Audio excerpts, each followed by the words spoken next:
It's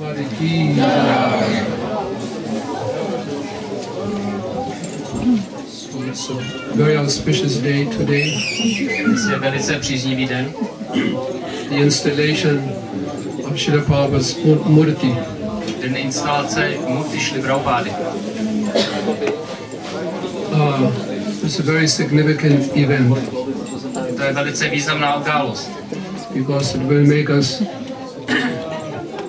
even more conscious of the importance of keeping Srila Prabhupada in the center of all our activities. Protože nám ještě více připomene tu důležitost udržovat Srilu Prabhupádu ve středu všeho našeho dění. Of our practice of Krishna consciousness, našeho vykonávání vědomí Kršny, association of devotees, sdružování se sobranými.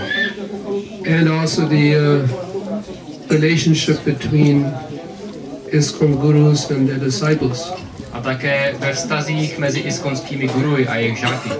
It is of paramount importance to always keep Srila Prabhupada in the center. Držet Srilu Prabhupádu ve středu všeho má nejvyšší důležitost. Because he is the very embodiment of the perfection between the relationship between guru and disciple. Protože on je stělesněním dokonalosti vztahu žáka a guru a žáka. Whatever Srila Prabhupada did simply had one purpose. Všechno, co Srila Prabhupáda dělal, mělo jenom jediný účel. And that is to satisfy his Guru Maharaj and to satisfy Krishna. Uspokojit svého Guru Maharáže a uspokojit Kršnu. He is the very embodiment of that perfection. On je stělesněním této dokonalosti. Even in the early days when Srila Prabhupada came to the West, dokonce i v raných dnech, když Srila Prabhupáda přijel na západ, he practically had no support. Neměl prakticky žádnou podporu. It was a very painful experience for Srila Prabhupada to see how at that time such a powerful institution a bylo pro Srilu Prabhupádu velice bolestivé, když viděl, jak ta mocná instituce 64 temples established all over India, která měla po celé Indii 64 chrámů, 60,000 devotees, 60 000 oddaných, all initiated into the process of Krishna consciousness. A všichni byli zasvěceni do procesu vědomí Kršny. Even two German disciples, Bhaktisiddhanta Saraswati Thakur had godbrothers of Srila Prabhupada, even two from Germany. Dokonce tam byli i dva němečtí oddaní žáci Bhaktisiddhanty Maharáže.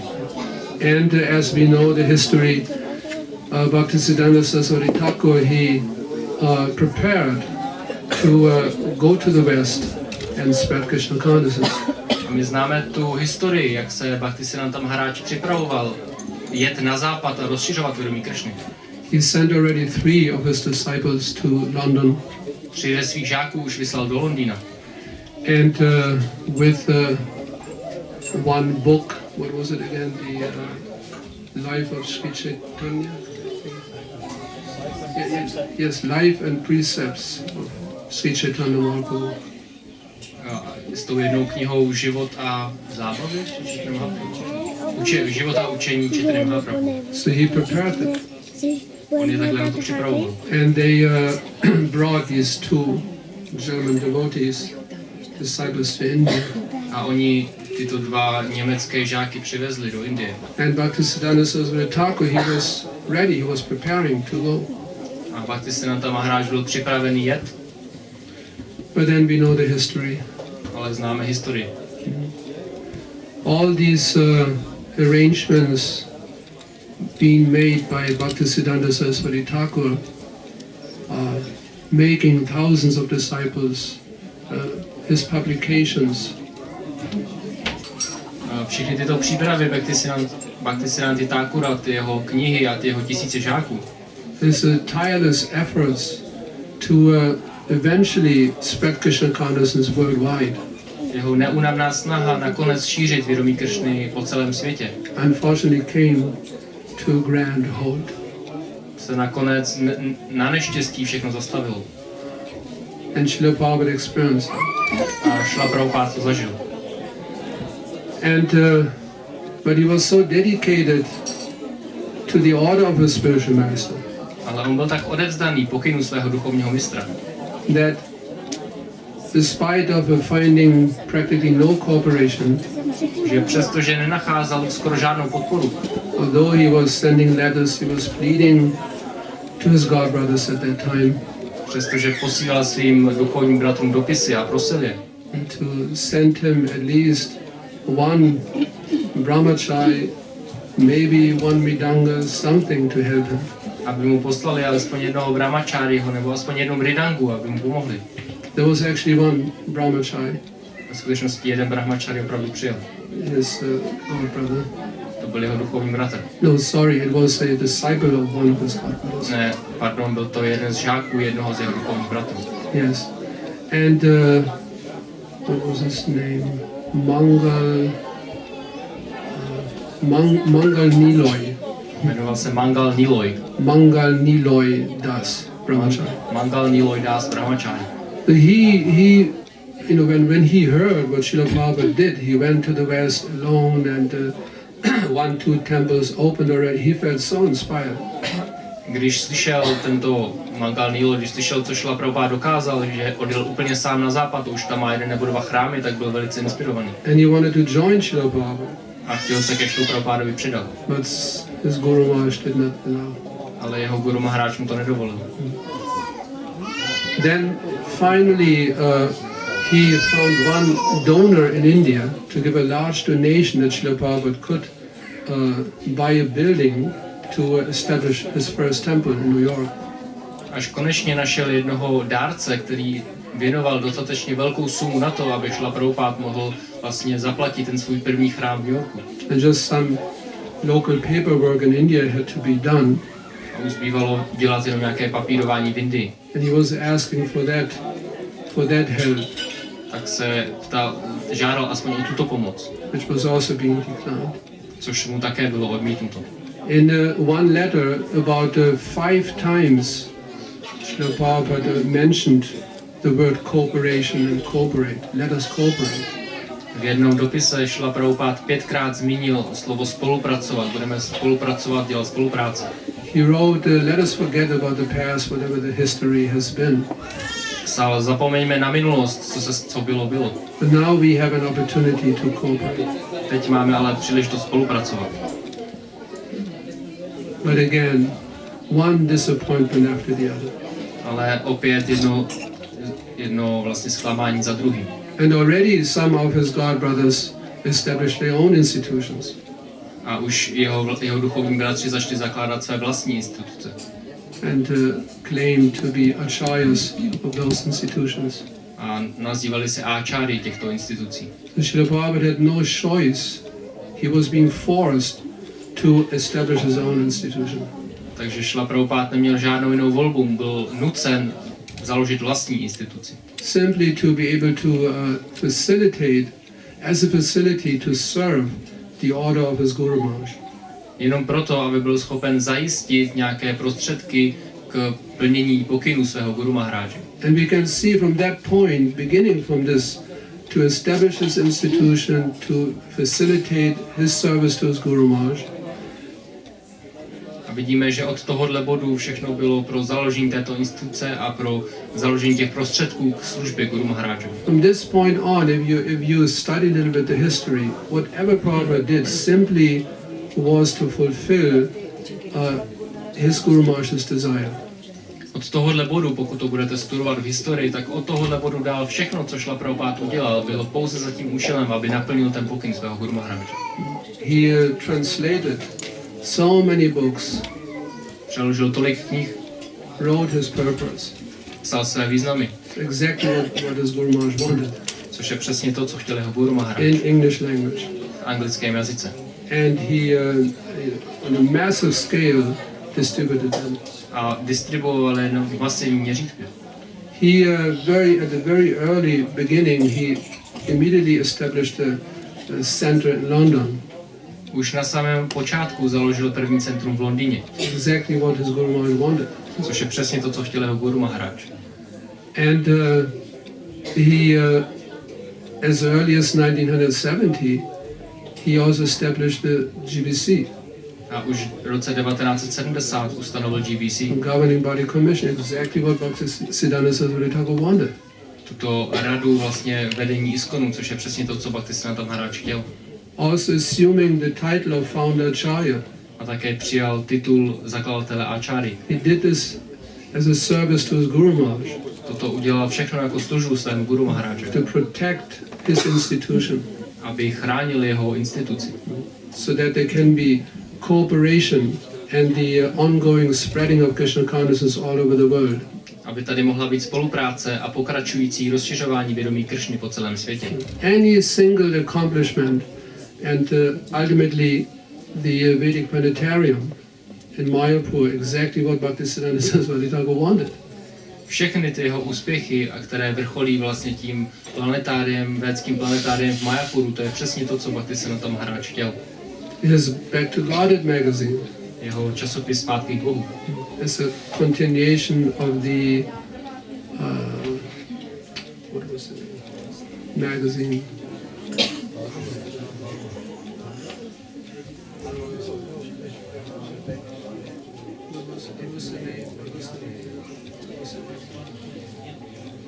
What was the name? Harmony. The Harmonist. That's the Harmonist. This was Bhaktisiddhanta's journal. Takže ten časopis Zpátky k Bohu, Back to Godhead, to je pokračováním toho časopisu The Harmonist, který vydával Bhaktisiddhanta Maharaj. So Srila Prabhupada publishes Back to Godhead as a continuation. A Srila Prabhupada vydával své Zpátky k Bohu jako pokračování toho. Any accomplishment, everything was simply an offering to his Guru Maharaj. Jakýkoliv úspěch, všechno bylo pouze jako offeringem jeho Guru Maharajovi. And this is what empowered Srila Prabhupada's movement. A to je to, co dávalo hnutí Šrily Prabhupády sílu. And this is what we felt when we had Srila Prabhupada's visible presence. A to je to, co my jsme cítili, když jsme měli fyzickou přítomnost Šrily Prabhupády. Every single disciple of Srila Prabhupada and follower of Srila Prabhupada felt that empowerment. Každý následovník a žák Šrily Prabhupády cítil tuto sílu. Yes. So now we begin to experience that it will happen, we cannot avoid.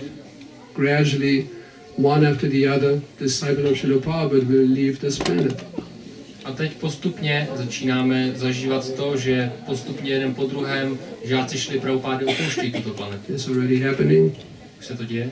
And it will continue to happen. A bude to pokračovat. So the GBC body took this matter very serious. A těleso GBC toto záležitost bere velice vážně. And it established a subcommittee A zakládá takové podrady, to work on establishing Srila Prabhupada's position as ISKCON's founder Acharya in a much more solid way and deeper way, more profound way. takové komise, které mají za úkol ustanovit Šrilu Prabhupádu jako zakladatele Acharyu ISKCONu, ale mnohem hlubším a závažnějším způsobem. Because we want to keep Srila Prabhupada in the center. Protože my chceme udržet Šrilu Prabhupádu ve středu. More than ever before. Ještě více než kdykoliv předtím. We want to feel Srila Prabhupada's presence as much as in the early days. Chceme cítit jeho přítomnost stejně jako v těch raných dnech. Some say even more. Kteří říkají, že dokonce ještě víc. Because we begin to understand Srila Prabhupada's position more and more and more. Protože stále více a více chápeme skutečné postavení Šrily Prabhupády. So if we continue establishing Srila Prabhupada in the center of our practice of Krishna consciousness and this movement all over the world, že pokud budeme pokračovat v tom ustanovování Šrily Prabhupády do středu tohoto hnutí a všude po světě, not only in name, nejenom jako jméno, but in practice. ale v praxi, v praktikování. In practice means that every ISKCON member accepts Srila Prabhupada as his predominant, preeminent Shiksha Guru. To jako v praxi znamená, že každý jeden člen ISKCONu bude přijímat Šrilu Prabhupádu jako svého hlavního a prvního Shiksha Guru. Meditating on Srila Prabhupada's activities, examples. bude meditovat na jeho činnosti a na jeho příklady, his mood, na jeho náladu. his example, his mood should pervade the fabric of ISKCON, all pervading. Jeho příklad, jeho nálada by měla procházet celou tou strukturou ISKCONu. He gave us the 7 purposes of ISKCON. Dal nám 7 významů ISKCONu. He gave us thousands and thousands of instructions, letters and hours, lectures. Dal nám tisíce a tisíce pokynů ve svých dopisech a hodiny lekcí. And when we accept Srila Prabhupada as our Shiksha Guru, preeminent Shiksha Guru, predominant Shiksha Guru, we will in practice keep Srila Prabhupada in the center. Pokud my přijmeme Šrilu Prabhupádu jako toho hlavního, nejdůležitějšího, nejvyššího Shiksha Gurua, tak potom bude v našem středu. And then we will feel the empowerment of Srila Prabhupada more and more and more. A potom budeme cítit to, jak nám Šrila Prabhupáda dává sílu stále víc a víc. And that will be the only ultimate success of this movement. A to bude jediný nejvyšší úspěch tohoto hnutí. Hare Krishna.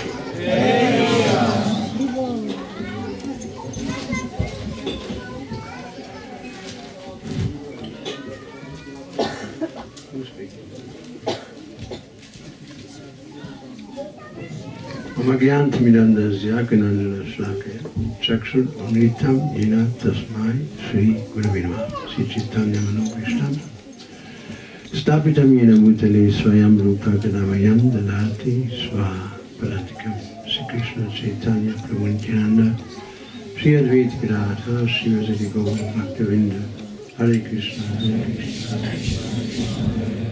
Hare Rama Hare Rama. So Krishna says that Ivam praptam imam rajasa yu sakaliniya mata yugunasta parantapa. That is, that when there is no parampara, when the parampara breaks, then the knowledge is lost. Krishna říká, že když je parampara a ta parampara se poruší, tak je ztraceno všechno poznání. Transcendental knowledge, Purushyam, it is transcendental to material knowledge. It is free from defect. Toto transcendentální poznání je transcendentální hmotnému poznání, a to znamená, že je oproštěné od chyb. And the only way how we can perceive such knowledge is if it's handed down through the disciplic succession, if it's revealed to us. A jediný způsob, jak my můžeme toto poznání vnímat, je pokud nám ho odhalí, je pokud nám je odhaleno skrze učenickou posloupnost. Through an intact line of disciplic succession. Skrze netknutou posloupnost učedníků. When there is no disciplic succession, then the knowledge is lost. Pokud není žádná učednická posloupnost, tak je poznání ztraceno. Just like, for example, in Germany we have one play, it's called Stillepost. Jako v Německu máme jednu hru, jmenuje se Stillepost. I say to you into the ear, I tell him something, I whisper to him, horse. Asi tichá pošta, já ti pošeptám něco do ucha, třeba kůň. And then he tells the next one, he said, what was that? He can say only one time, he said, horse. Then it comes further, it tells anyone, one after the other, and in the end it comes out a horse's carriage, or a car, or somebody has a car, or something completely different comes out after 10 people. You know this game. Znáte hru na tichou poštu, kde se lidé šeptají něco do ucha a na konci z toho vypadne něco úplně z koně, auto nebo něco. What do you call this in Czech language? Silent post. Huh? Silent mail or silent post. See, when there is no parampara, it is like this. It is Silent. silent post. Silent post. It is silent post. And so you see, there are so many, even take for example Christianity. In the beginning there was one teaching, but then there are so many different branches and ideas and conceptions because it is still a post. Takže vidíme, že pokud není učenická posloupnost, tak je to jako hra na tichou poštu. Vezměte si třeba křesťanství, tam bylo na začátku jedno učení a teď, co se z toho stalo, tolik různých větví, protože to je jako hra na tichou poštu. In this way the knowledge becomes lost. Tímto způsobem se ztrácí poznání. So the parampara is essential for the dissemination of spiritual knowledge. Takže parampara je naprosto zásadní pro rozšiřování duchovního poznání. And he is in parampara who follows his predecessing acharya. A v parampaře je umístěn ten, kdo následuje svého předchozího acháru. And if somebody is a disciple and he's not in parampara, not in unity, in harmony with his guru, then he becomes asara, useless. A pokud někdo je v parampaře a nenásleduje svého učitele, svého acháru, tak se mu říká, že je zbytečný. And he will not be able to establish anything substantial. A nebude schopen dosáhnout ničeho zásadního. So we see Srila Prabhupada, Krishna Shakti Vinanata Prabhupada, it is stated that unless one is empowered by Krishna, one cannot spread this movement. Takže vidíme Šrilu Prabhupádu, je řečeno, že pokud někdo nedostal sílu od Kršny, nebo splnomocnění od Kršny, tak nemůže založit takové hnutí. And Srila Prabhupada was extremely empowered. A Šrila Prabhupád byl velice zmocněný. As we can see by the practical result, Falena Parachiyate, you tell the fruit by the tree by the fruit. A to tady můžeme vidět na praktickém výsledku. Říká se, poznáš strom podle ovoce. Good fruit brings good tree. Dobrý strom nese dobré A ovoce. good tree brings good fruit, rather. Dobré. No. Původně to bylo naopak. It was a senior moment. On už žije v duchovním světě. So Srila Prabhupada, you can see by the practice, there were many disciples of Bhaktisiddhanta, I believe thousands and thousands of disciples. And there's one person, who actually did it, who actually spread Krishna consciousness all over the world. And what is the ingredient that allowed Srila Prabhupada to do this? It is Guru Nishta. He had complete faith in his spiritual master. Takže to můžeme prakticky vidět. Bhaktisiddhanta Maharaj měl, jak tady Maharaj zmiňoval, 60 000 žáků. Pouze jeden z nich to dokázal naplnit ten jeho pokyn, protože měl něco, čemu se říká Guru Nishta, neboli naprostou víru v pokyny Gurua. Srila Prabhupada was not only a powerful man, he was also a very brave man. Šrila Prabhupád nebyl jenom velice mocný, ale také velice odvážný. When going to the West alone with $7 in his pocket, at an old age, when most people sit in an old people's home and play Mensch ärger dich nicht and shuffle and skat and things like that, you have to be extremely brave.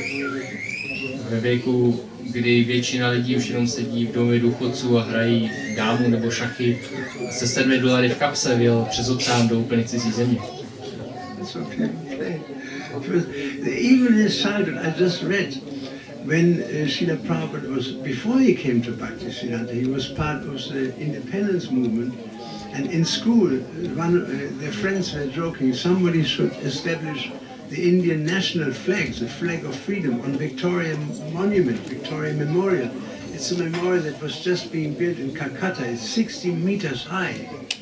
And so Prabhupada said, I'm going to do it. And he took the flag and he climbed all the way up to the top and established it. I never heard that before, I just saw it in writing. He climbed all the way up and fixed the Indian national. It was extremely risky. Not only is it risky to climb up there, if he would have been caught, he would have been hanged immediately for high treason. He would have been tried for high treason. Takže nedávno jsem zrovna četl takovou příhodu, kterou jsem předtím nikdy neslyšel. Ještě než se Šrila Prabhupád přidal k Bhaktisiddhantu Maharájovi, tak byl členem toho hnutí pro nezávislost Indie. A v tu dobu zrovna v Kalkatě stavěli Angličané velký viktoriánský pomník, měl 60 metrů, byl vysoký. A tak v tom klubu, no v tom kroužku si 16 metrů, sorry. Takže než byl dostavený, tak se tam povídali, že by někdo měl vylézt s tou indickou vlajkou a pověsit ji nahoru na ten monument. A Šrila Prabhupád v té době říkal, jo, já to udělám, vzal tu vlajku a vylez tam a pověsil ji nahoru až na ten pomník, což bylo velice riskantní, protože nejenom, že mohl spadnout samozřejmě, ale kdyby ho chytli, tak ho okamžitě pověsí za velezradu. I mean, think about it, even to get up takes a long time. Then people can see it, the flag is there. Somebody could have just called the police and they would have it takes some time to get down. There's plenty of time to arrest Srila Prabhupada. Si to představte, nejenom, že trvá dlouho tam vyšplhat, ale potom, když už tam teda ta vlajka je, tak to každý vidí a někdo může zavolat policii a než se dostane dolů, tak ho mohli zavřít. He was young, he was 18 years old at that time. Tu dobou bylo 18 let. Who's 18 years? Lift up your hand.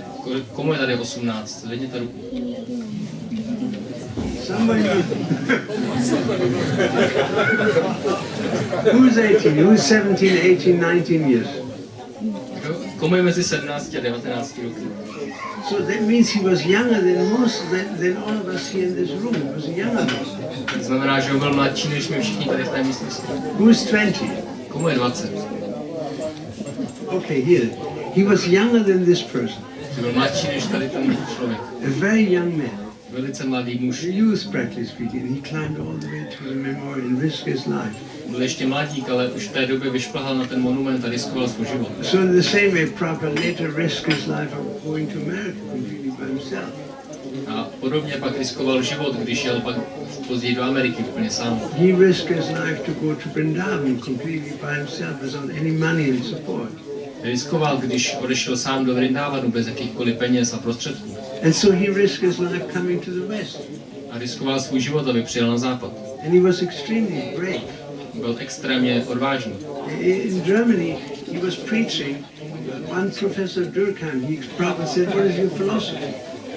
Když kázal v Německu, tak se ho nějaký profesor Durkheim zeptal, Prabhupada, jaká je tvoje filozofie? This person, he is a very famous person. He was representing Germany originally in Japan, the German government, till the government turned fascist, and then he fled into a Zen monastery, practiced Zen together with a Jesuit, a French Jesuit, Father Lassalle, and then after the war he brought Zen Buddhism to Europe and spread it all over the world. Everybody knows Durkheim. Tento německý profesor Durkheim je velice známý po celém světě. On původně zastupoval německou vládu v Japonsku, ještě před fašismem vlastně.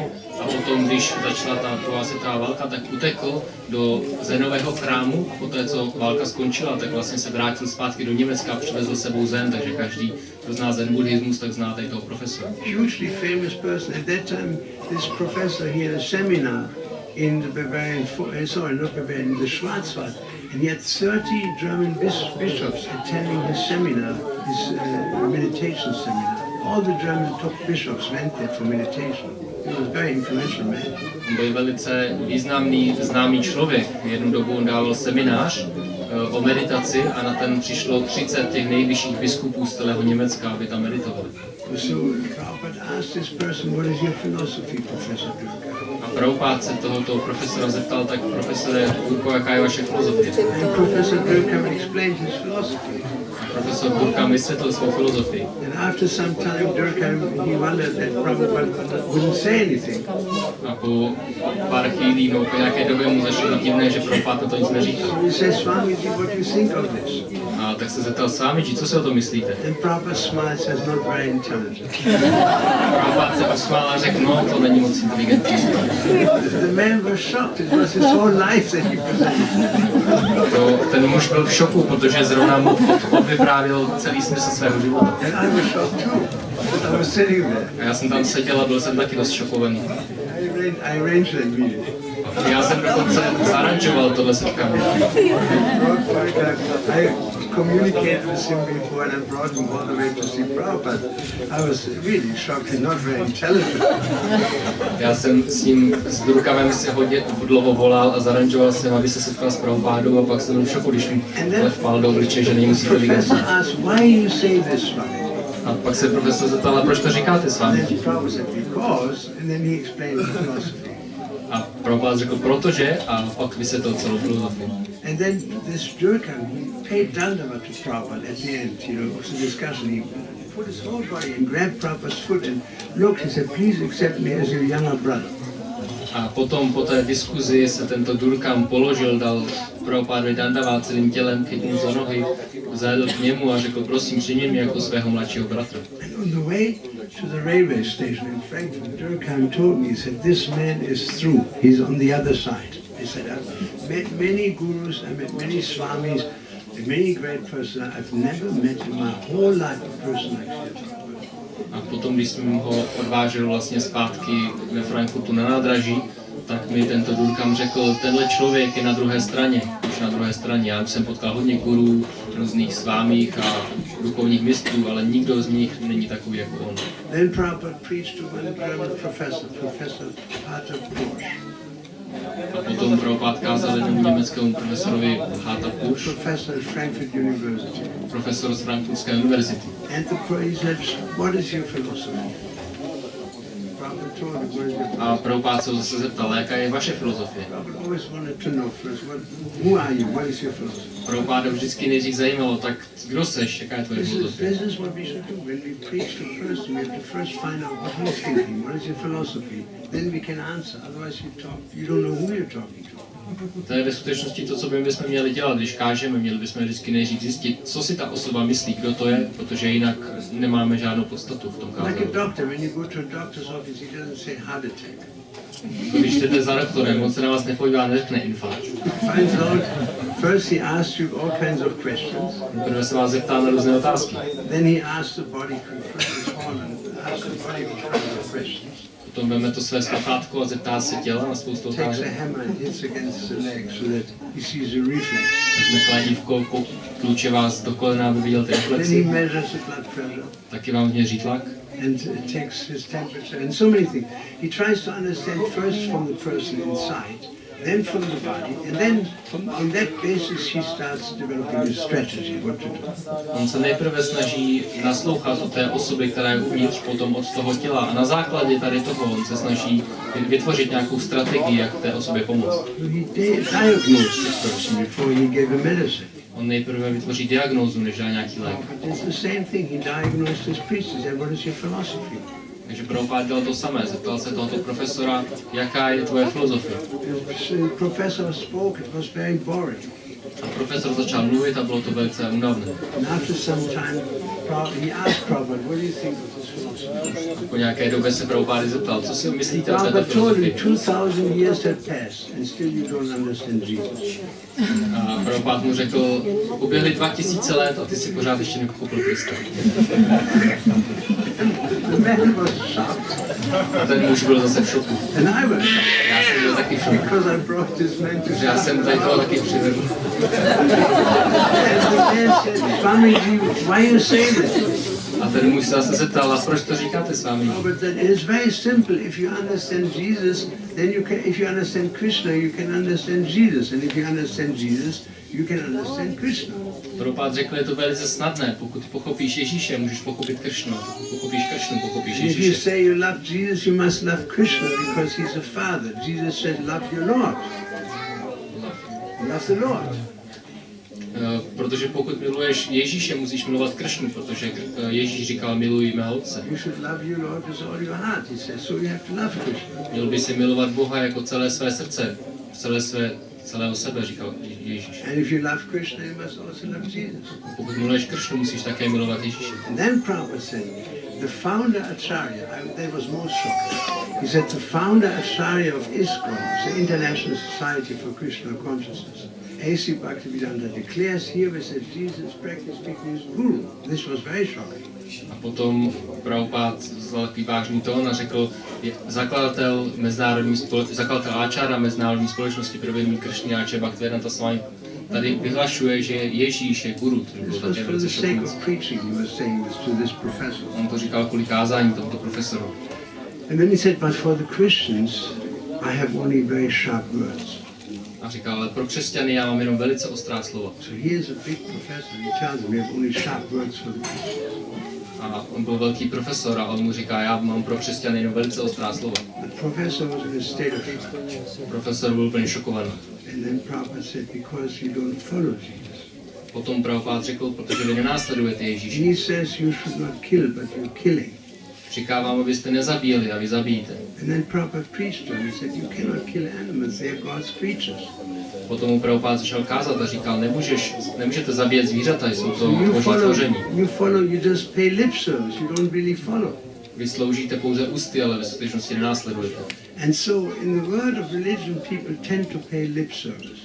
V tom světě náboženství lidé dělají ten lip service, že And slouží people pouze ústy. paid lip service to Bhaktisiddhanta, but they didn't really follow his words. A to samé se dělo vůči Bhaktisiddhantovi, ale ve skutečnosti jeho slova nenásledovali. And people pay lip service sometimes to Srila Prabhupada and really don't follow his instructions. A někdy takto lidé ústy slouží Šrilovi Prabhupádovi, ale nenásledují jeho pokyny. There's a tendency of humanity to pay lip service rather than service. To je tendence jako lidstva sloužit ústy a ne sloužit opravdu. Like Prabhupada says, simply worship the Guru with flowers, that's not Guru Puja. Prabhupád říkal, uctívat guru a květinami, to není žádná guru puja. He said, go out and preach the message of Lord Chaitanya. That is Guru Puja. Jděte ven a kažte poselství pána Chaitany, to je guru puja. So Prabhupada had this Guru Nishta, he had this complete faith in Srila Bhaktisiddhanta Saraswati. A pak Prabhupád měl tuto guru ništu, měl naprostou víru v Bhaktisiddhanta Saraswatiho. And so he set out alone, completely by himself, to go to the United States of America. Proto se vydal úplně sám ven, aby cestoval do Spojených států amerických. And he was living under the most difficult circumstances. He had never seen snow in his life. He was shocked when he looked out of the window and everything was white. Žil v těch nejtěžších podmínkách, on v životě neviděl sníh, takže byl docela v šoku, když se jednoho rána podíval z okna And a he všeho bylo walked in bílé. New York, and the only shoes he had were the plastic shoes they have in India, these rubber shoes, these pointed black rubber shoes. He didn't have proper shoes. These half shoes. Přijel z Indie do New Yorku a jediné boty, které měl, byly ty plastové polobotky, ve kterých přijel, neměl žádné He pořádné didn't have boty. even shoes, and he was walking in the snow. Neměl dokonce ani boty a kráčel tam ve sněhu. And he was surrounded by some people were totally crazy. Somebody was taking LSD. A byl obklopen lidmi, kteří brali LSD a byli šílení. And so many difficult circumstances he went through. A prošel mnoha různými těžkými situacemi. In the next years, from 69 to 77, which is 11 years. In the next 11 years, he went around the world 14 times. A v těch dalších letech, za těch dalších 11 let až do roku 77, 14krát obletěl celý svět. In the next 11 years, he published more than 100 books. V těchto dalších 11 letech vydal víc než 100 knih. And that when people normally sit in old people's home and play Menstruaga and shuffle and skat. A to je v tom období, kdy většina lidí sedí v tom domově důchodců a hrají tady ty hry šachy.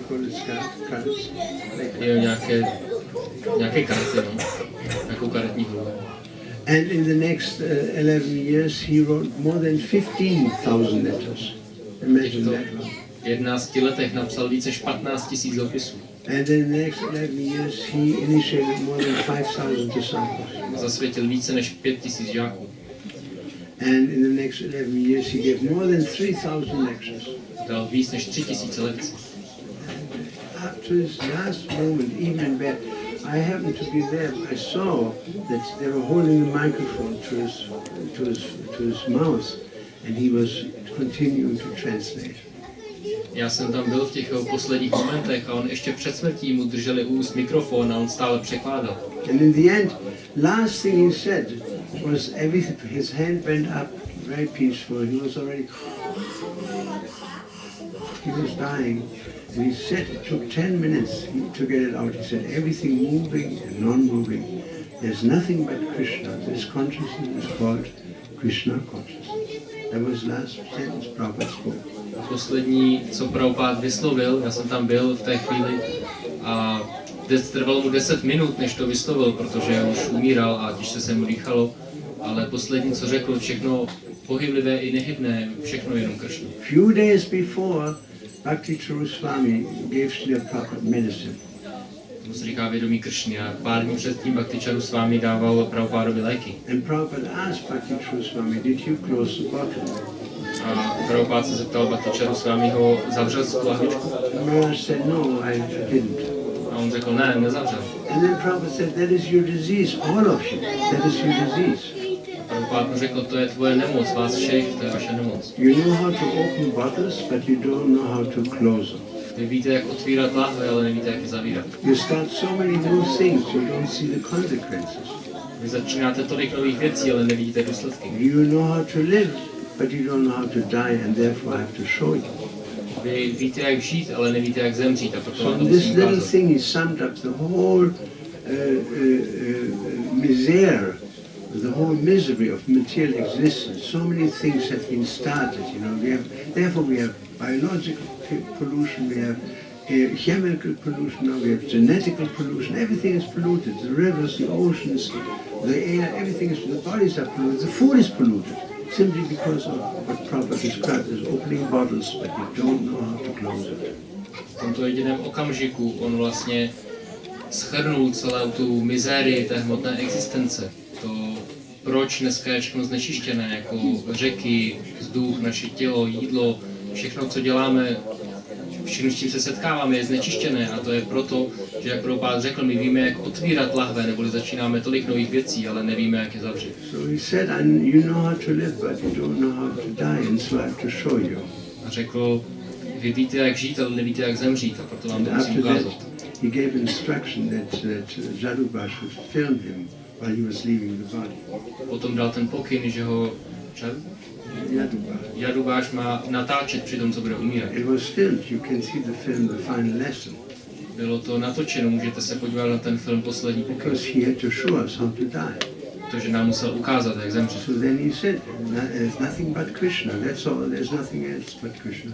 A potom řekl, není nic než Kršna, to je všechno. Everything moving and non-moving, nothing but Krishna. Všechno hybné a nehybné, nic než Kršna. And then he said, Hare Krishna. He didn't finish the Krishna, only Hare Krishna. And he left the body. Potom řekl Hare Kršna, ani to nedokončil, řekl jenom Hare Kršna a opustil tělo. Protože věděl, jak zemřít. He knew how to live and he knew how to die. Věděl, jak žít a věděl, jak zemřít. Srila Prabhupada ki jai. So then, at night, during the day, he died in the evening, and then we put Srila Prabhupada into samadhi the next morning. And Srila Prabhupada was put into the grave, and there was a heap of salt put around his body like a pyramid, so that no insects could go into the body.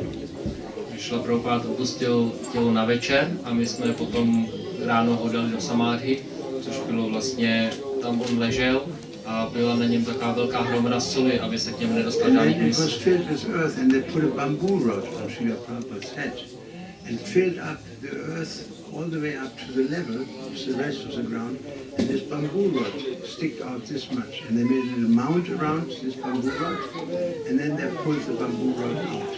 It was to locate the body, so that when you see the murti nowadays in Vrindavan is exactly on top of the original body of Srila Prabhupada. Not that the body is here and the murti is here. Takže to tělo vlastně tam bylo v takové jámě zasypané tou solí a oni potom vzali jako zeminu a navršili ji vlastně, až to srovnali na tu úroveň a tam vlastně k tomu, aby to tělo, aby věděli přesně, kde je, tak tam dali takovou bambusovou tyč, která šla přesně od hlavy, šly Prabhupády nahoru a potom, když to tam navršili takovou malou mohylu, tak ji vytáhli. Takže dneska, když tam přijedete do toho samádhy, tak uvidíte tam tu murti, které tam sedí a to je přesně nad tím místem, kde leží Šrila Prabhupada. When they pulled the rod out, I saw there was a little hole for a moment, and then the sand fell in. A tam, jak vytáhli tu tyč, tak tam chviličku byla taková jako díra, než tam napadal písek. Next night, Srila Prabhupada came in a very strong dream to me. A příští noci ke mně ve velice silném snu přišel Šrila Prabhupada. I was looking at the hole, and it opened up, and Srila Prabhupada stood on one side of the hole, I looked on the other side. Stál jsem u té díry a ta se jako rozestoupila a na jedné straně stál Šrila Prabhupada, na druhé jsem stál já a díval jsem se do ní. Srila Prabhupada's form was extremely effulgent, like it was unreal, it was like a transcendental body, it was highly effulgent. Podoba Šrila Prabhupády byla velice zářivá, bylo to naprosto nepřirozené, bylo to And his body transcendentální. was sitting down there in samadhi. A jeho tělo tam sedělo dole v té samádhi. And Prabhupada said, they think that I'm dead. And then he disappeared. Prabhupada řekl, oni si myslí, že jsem mrtvý a potom zmizel. So when we think that Srila Prabhupada is dead, then we make many mistakes. Takže pokud my si myslíme, že Šrila Prabhupada je mrtvý, tak děláme mnoho chyb. Because Prabhupada is still present, he's not dead.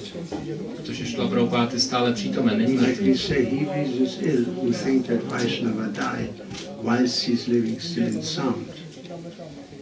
Říká se, že špatně smýšlí ten, kdo si myslí, že Vaishnava umírá, protože on neustále žije v tom transcendentálním zvuku. He lives to die and dies to live. And living, he spreads the holy name around. Žije, aby zemřel a umírá, aby žil a rozšiřoval dále ten transcendentální zvuk. So it is a mistake to think that Srila Prabhupada is dead. Takže je chybou myslet si, že Šrila Prabhupada je mrtvý. And if he thinks so, then he reasons ill. Then our reasoning, whatever we reason, is ill reasoning. It is not good reasoning. You don't come to a proper conclusion. pokud si to někdo myslí, tak to znamená, že celého uvažování je nemocné, že nedokáže dojít ke správnému závěru. And in the absence, if you think Prabhupada is not there, then you do all kinds of things that you otherwise would not dare to do so. A proto v jeho nepřítomnosti, pokud si myslíte, že tady není, tak uděláte spoustu hloupostí, které byste si jinak neodvážili udělat. So we have established Srila Prabhupada's murti here. It is a manifesto that Srila Prabhupada is here. He has now come in a very strong way to the Czech Yatra today. A proto jsme tady dneska umístili tuto murti Šrily Prabhupády a oslavili jsme to, že on tímto velice silným způsobem dneska přijel sem do České Jatry. And so this place here, this particular temple, has become even more so than before, a real strong murti for the whole Czech Yatra. And Srila Prabhupada has taken a seat. Proto se teď tento chrám stal tím místem v celé Játře, kam Šrila Prabhupada přišel a usadil se tady. And we should understand Srila Prabhupada is present in this form and he's guiding us from the Vyasasana. My bychom měli chápat, že Šrila Prabhupada je tu teď přítomný v této podobě a z této pozice na Vyasasánu nás vede. And then this way we will be very strong in our spiritual life if we keep Srila Prabhupada as our guide. A v této pozici, pokud udržíme Šrilu Prabhupada jako svého vůdce, budeme velice silní v duchovním životě. Pokud pochopíme, že Šrila Prabhupada neodešel, že je stále tady.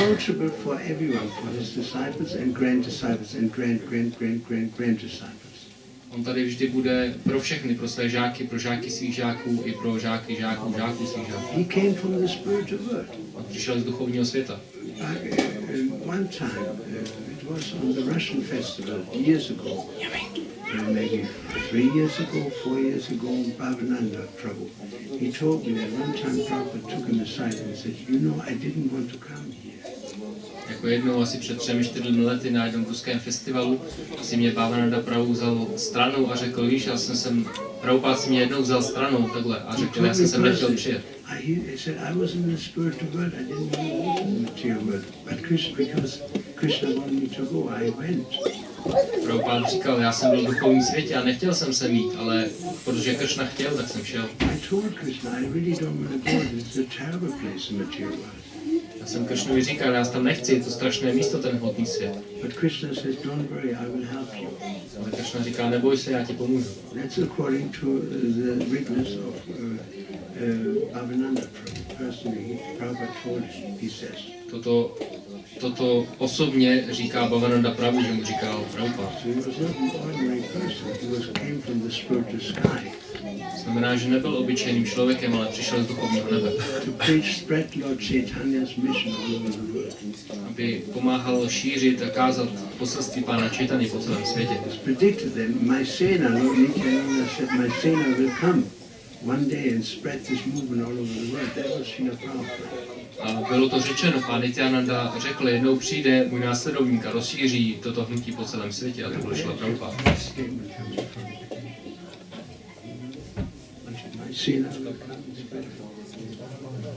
Chaitanya Mangal. Shri Chaitanya Mangal. Stated that Nityananda said. Scripture by tell us.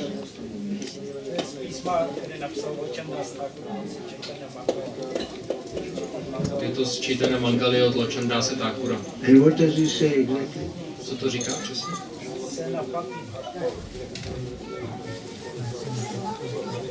My single my personal servant. Říká, přijde můj osobní služebník. That is Srila Prabhupada. To je Šrila Prabhupada.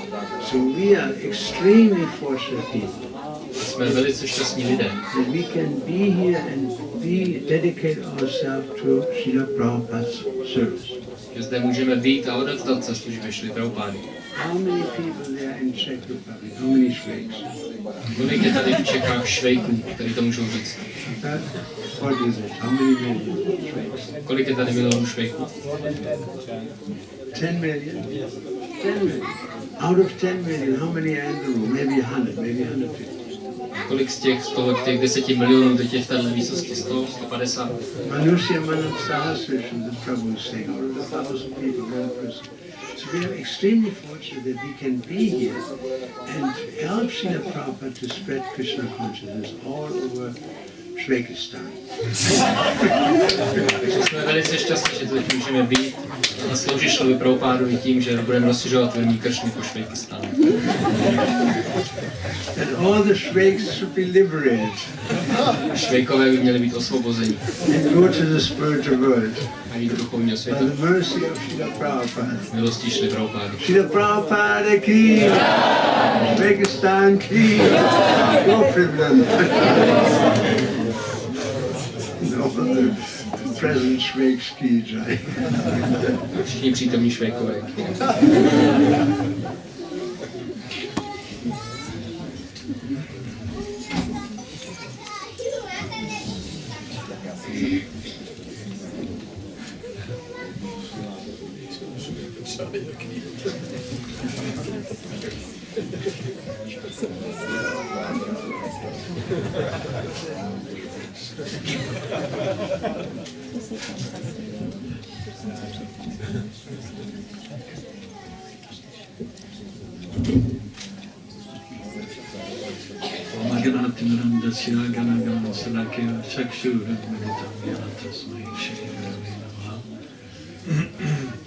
Namo Vishnu Praya Krishna Kristaya Vitale Srimate Bhaktivedanta Santami Namaste Saraswati Devi Guruvani Prachami Yasya Suniva Skatyana Santami.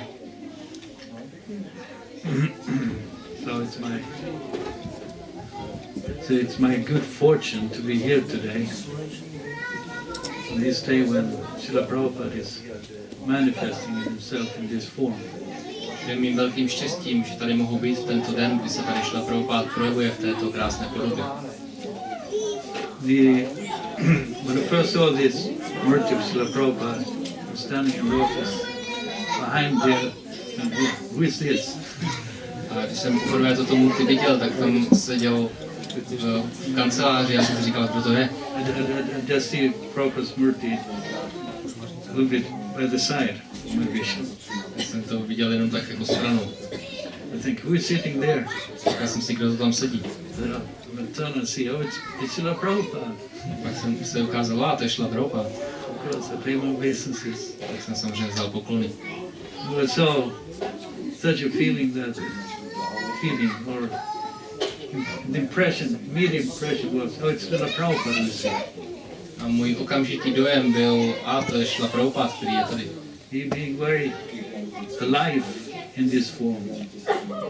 Ožil tady v této podobě. And now here when we had the good fortune of being able to help with Abhishek with Srila Prabhupada, Prabhupada was also very much there. A potom, když jsme měli to štěstí, že jsme mohli pomáhat, asistovat při tom Abhišku pro Šrilu Prabhupádu, tak on tam také byl. And then he sort of walked, so he's carried over to his asana. A potom kráčel nebo byl přenesen na svou asanu. And it looks so alive. A vypadal tak živě. So this is very wonderful to be part of this installation, inauguration of Prabhupada. Takže This murti of Prabhupada. úžasné být součástí této instalace nebo inaugurace této murty tady. And then in this way he's, let's say, physically present, so we can see him, we can pay our obeisances, pray to him, worship him. A tímto způsobem on je tady osobně fyzicky přítomný a my ho můžeme takhle uctívat, klanět se mu a mluvit s ním. Okay, so we can worship him with flowers and incense. Můžeme ho uctívat květinami a vonnými tyčinkami. But of course, here in this yatra, mostly it doesn't stay there, stop there. Ale v této játře to tak určitě u toho nekončí. As we heard, to worship Srila Prabhupada, or the Guru just with incense and flowers and lamps, it's not complete, or it's not the real worship. Jak nám Šrila Prabhupád řekl, tak uctívání guru a pouze ohněm a tyčinkami a květinami, to není úplné uctívání. Or I would say, if we also serve Srila Prabhupada, seriously takes his word and try to follow them, then our worship with flowers and incense is also real. Když samozřejmě pokud my to bereme opravdu vážně a vidíme ten pokyn Šrily Prabhupády, tak i naše uctívání květinami a ohněm nebo tyčinkami je pravé, úplné. Pravé. So when Prabhupada was here, I remember once in London '73 when we just got back to Westminster Manor. I just came in time for Guru Puja. Pamatuju si jednou v 73. v Londýně, v Bhaktivedanta Manoru, tam Prabhupád přišel zrovna v čase na Guru Puju. So there was worship of Srila Prabhupada and we came in and we paid our obeisances at his lotus feet. Takže tam bylo uctívání Šty Prabhupády a my jsme tam přišli a dali jsme poklony u jeho lotosových nohou. And then now we can also come in here and pay obeisances at the lotus feet of Srila Prabhupada. A teď sem také můžeme přijít a dát poklony u lotosových nohou Šty Prabhupády. So we may ask, how was it then and how is it now? A můžeme se ptát na ten rozdíl, jaké to bylo tehdy, jaké je to nyní. But Prabhupada is there in his murti, where he's manifesting there also. Je tam Prabhupád v té murti, manifestuje se tam. So in this way Prabhupada is expanding himself through his teaching and through the movement and also through his murti around the world. Tímto způsobem se Prabhupáda expanduje skrze své učení, i skrze své murty takhle po celém světě. And there was Prithu Prabhu mentioned his dream of Prabhupada. Prithu Prabhu tady zmiňoval svůj sen, který jsem zdal Prabhupádovi. And sometimes Prabhupada comes in dreams for the devotees. Někdy k oddaným Prabhupád přichází ve snech. And if he comes, it's very real. A když přijde, tak je to velice opravdové. Then you know it's Prabhupada. A tím poznáte, že to je Prabhupád. Okay. I like that aspect of Prabhupada as well, when he manifests that way. A mně se také líbí tento aspekt Prabhupády, když se takto manifestuje. Because sometimes someone said that if you dream of the Guru while he's alive, he gives instruction, you should first go to him and ask if was his correct. Protože je řečeno, že někdo říkal, že pokud se vám zdá o guruovi, když je ještě naživo a on vám v tom snu dá pokyn, tak byste nejprve za ním měli jít a zeptat se ho, byl to opravdu, je to tvoje vůle? If it's not present, if it's left, then you may take it more serious, the possible instructions that way. Pokud ale už není přítomný, tak byste tyto možné pokyny měli brát o to víc vážně. So we have always Guru, Sadhu, Shastra. A vždycky máme guru a sadhu a šástry. Guru speaks and there's the scriptures and there's the sadhus that we confer with or refer to. Guru mluví a jsou tady šástry a jsou tady sadhuové, kterých se můžeme dotazovat. Okay. At one point there was a dream. Prabhupada was there and there was the telephone ringing. A v jednom snu byl Prabhupád a byl tam zvonící telefon.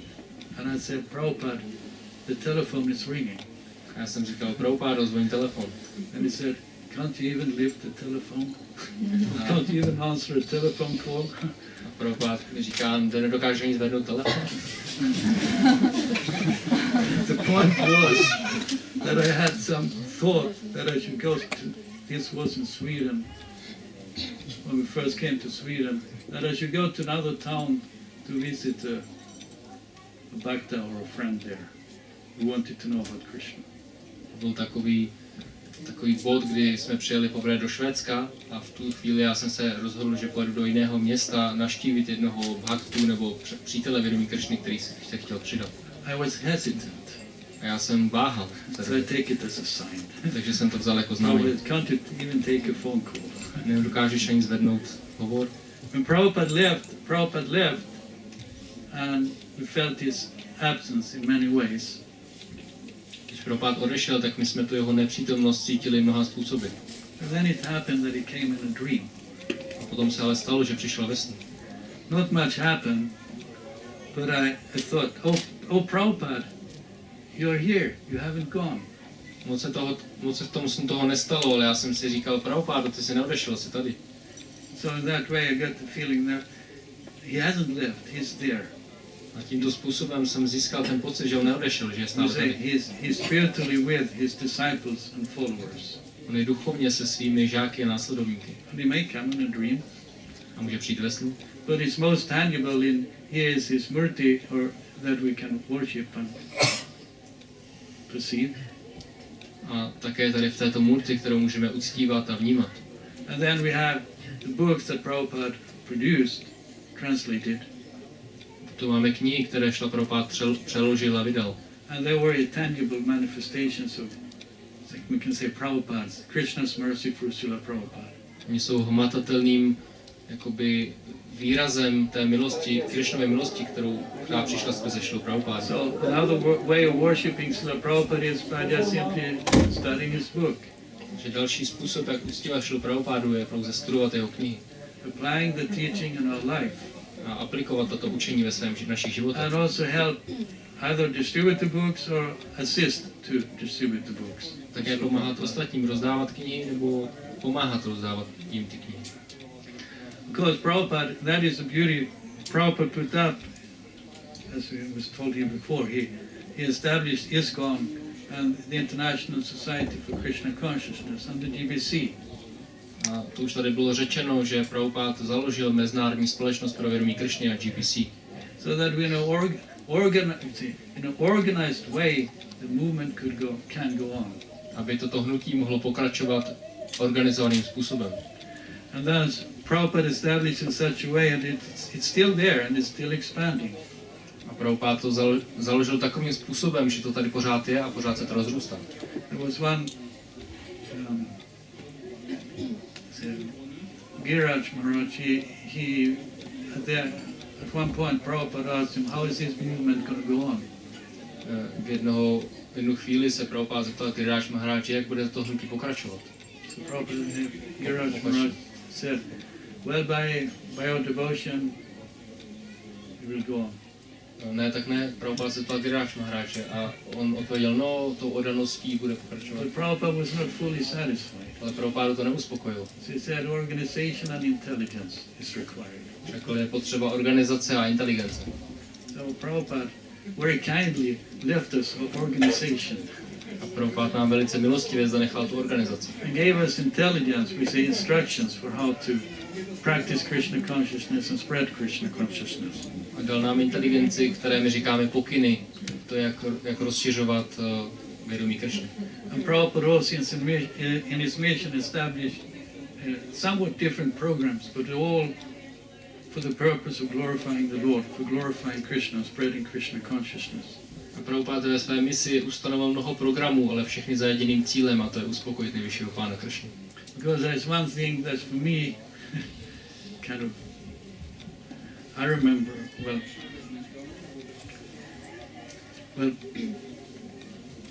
Prabhupada left us with a challenge. Pro mě je to taková jedna věc. Prabhupada nám tady zanechal takovou výzvu. Some point he said, well, I've done 50%. There's another 50% to come. V jednu chvíli řekl, já jsem udělal 50% a 50% ještě musí přijít. Because then we had something about Varnashram and self-sufficiency, farm communities, we thought was still to be established. Protože tam bylo ještě něco o tom jednom ashramu a o těch farmářských komunitách. O Varnášramě, o farmářských komunitách. Yeah. Because that's another, well, something is going on, but it's a little bit difficult to manifest in a way. Něco už se samozřejmě stalo, ale jistým způsobem je to velice složité to manifestovat. Once I spoke with a organizational consultant. Jednou jsem mluvil s takovým poradcem pro organizace. So I said, well, our founder, he said that, well, 50% is another 50% to be established. Říkal jsem mu, náš zakladatel říkal, že udělal 50% a ještě 50% zbývá. Oh, he was very impressed by this, by Prabhupada's statement. A on byl tímto výrokem Prabhupádovým velice jako ohromen. In one sense, Prabhupada has done it. Everything is already there because he had envisioned it. V jednom smyslu už tady všechno je, protože Prabhupada to tak chtěl. With the attitude, he didn't say, I have done everything. He said, I've done 50%. There's another 50% to be done. Ale ten jeho přístup, kdy on říká, já jsem neudělal všechno, ještě 50% zbývá. So he's leaving. He has left the challenge with us, for us. On nám tady ještě nechal tu naši výzvu. Because so then Prabhupada at some point he said, well, these farm communities, there would be one day when people would come in the thousands to these communities. A o farmářských komunitách Prabhupada říkal, přijde den, kdy sem lidé budou chodit v tisících. And then, of course, we feel a little bit scared. What happens when 1,000 people from Stockholm comes to our farm in Sweden? Samozřejmě my jsme se tak trošku báli, protože co se stane, když najednou přijde 1000 lidí ze Stockholmu na naší farmu. But the point was, Prabhupada had vision. Ale věc je, že Prabhupada měl vizi. That is, he had vision, temples, books, deity worship and farms. Měl vizi chrámy, knihy a farmy. We say farm communities. My říkáme ty farmářské komunity. So that way Prabhupada left, we have challenges to meet. Takže my teď musíme tyto výzvy naplnit. Okay. Interesting was it, let's see. Question here was like, well, when Prabhupada climbed that Victoria Memorial and put up the flag, the Indian independence flag, he was 18-year-old. Byl tady právě ten příběh, jak Prabhupada v 18 letech vyšplhal na ten monument a umístil tam tu indickou vlajku. It seems like he was younger than most of us here, all of us almost. Byl v podstatě mladší než my všichni tady. On the other hand, when he left for USA, he was 69 year. Když odjel do Spojených států, tak bylo mu 69. And maybe is anyone who's 69 or older here? Je tady někdo, komu je více než 69 let? 67. You're 67. We're close. Se blíží 67. We're starting to get close to the age when Prabhupada went to USA. My se teprve začínáme blížit tomu věku, kdy Prabhupada odjel do Spojených států. So we can say Prabhupada went to the USA in age that was older than most of us. Takže můžeme říct, že Prabhupada odjel do Spojených států v věku, kdy už byl starší než většina z nás. So that way Krishna, Srila Prabhupada beat us in many ways. Tímto způsobem nás Srila Prabhupada mnoha způsoby porazil. Thinking, when I'm going to be 69, what am I going to do? A my si teď můžeme myslet, až mě bude 69, co já budu dělat. Of course, our point is not compete with Prabhupada, but support and follow Srila Prabhupada. Ale samozřejmě naším cílem není soupeřit se Srilou Prabhupádou, ale pomáhat mu a podporovat ho. Dr. Baba Maharaj mentioned here cooperation. Our point is to cooperate together to serve Srila Prabhupada and please Srila Prabhupada. Bhakti Baba Maharaj tady zmiňoval tu spolupráci. Naším cílem je spolupracovat společně pro potěšení Srily Prabhupády. So Prabhupada established an organization, and at the same time it was very personal. Most personal. Prabhupada založil organizaci, ale zároveň to je také velmi osobní. When I was going to get initiated, I wrote a letter to Prabhupada. Já když jsem měl dostat zasvěcení, tak jsem psal Šrilu Prabhupádovi dopis. Okay, that was our advantage. We could actually write the letter to Prabhupada for initiation. To byla taková naše výhoda, my jsme mohli Šrilu Prabhupádovi napsat dopis pro zasvěcení. And then I'm gonna send a Guru Dakshin with the letter. A s tím dopisem já jsem poslal Guru Dakshinu. So I went out after the Sankirtan. I went out in Hamburg to ask people for a donation for my guru, because I was going to get initiated. Já jsem v Hamburgu, potom co jsem skončil se Sankirtanem, šel a obcházel jsem domy a žádal lidi o příspěvek pro svého guru a že budu dostávat zasvěcení. So I managed to collect 5 Deutschmark. Dokázal jsem vybrat 5 německých marek. That evening I went out for the evening.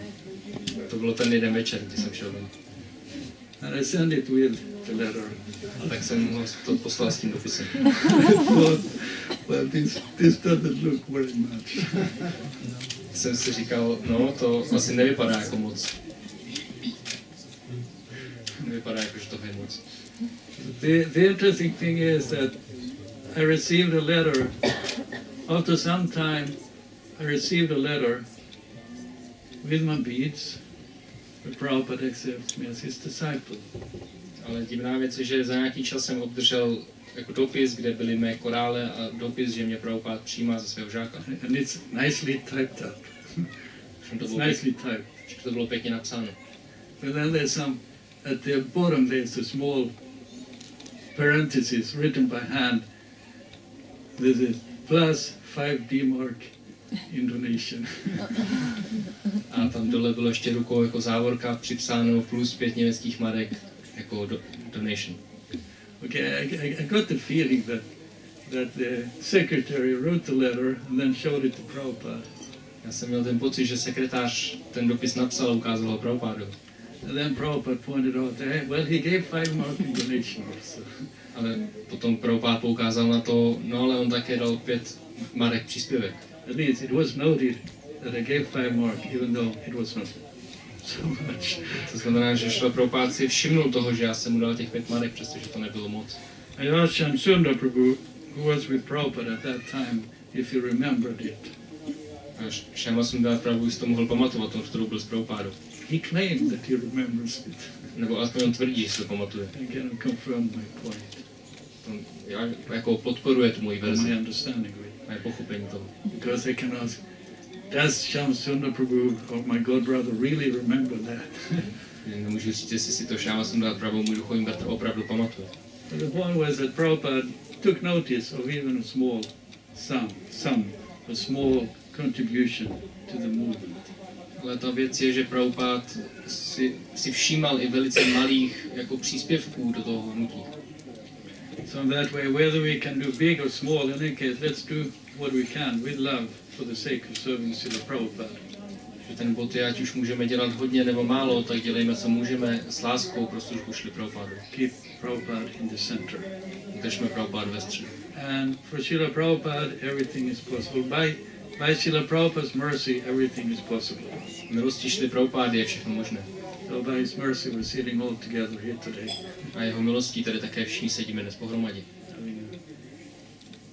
Being fortunate to be here when at this installation of Prabhupada's murti. A máme to štěstí, že jsme zde mohli dnes být při instalaci Prabhupádovy murty. And this is what I remember from 1917 in Hamburg is that this is going to spread all over the world. Of course, it spread a little bit, but then I thought, how is it possible? To si pamatuju ze 70. let z Hamburku, kdy jsem říkal, že se to rozšíří po celém světě. Já jsem si říkal, jak se to, jako tady už to trochu rozšířené bylo, já jsem si říkal, jak je to možné.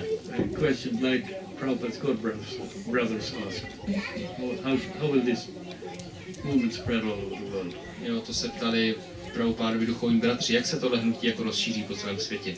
Well, Krishna's mercy. Now we're staying with it, and then we can see how it's expanding more and more. Je to Kršnovou milostí a my teď, když zůstáváme, tak můžeme vidět, jak se to Kršnovou milostí rozšiřuje více a více. By the mercy of Srila Prabhupada. Milostí Šrily Prabhupády. Srila Prabhupada ki jai.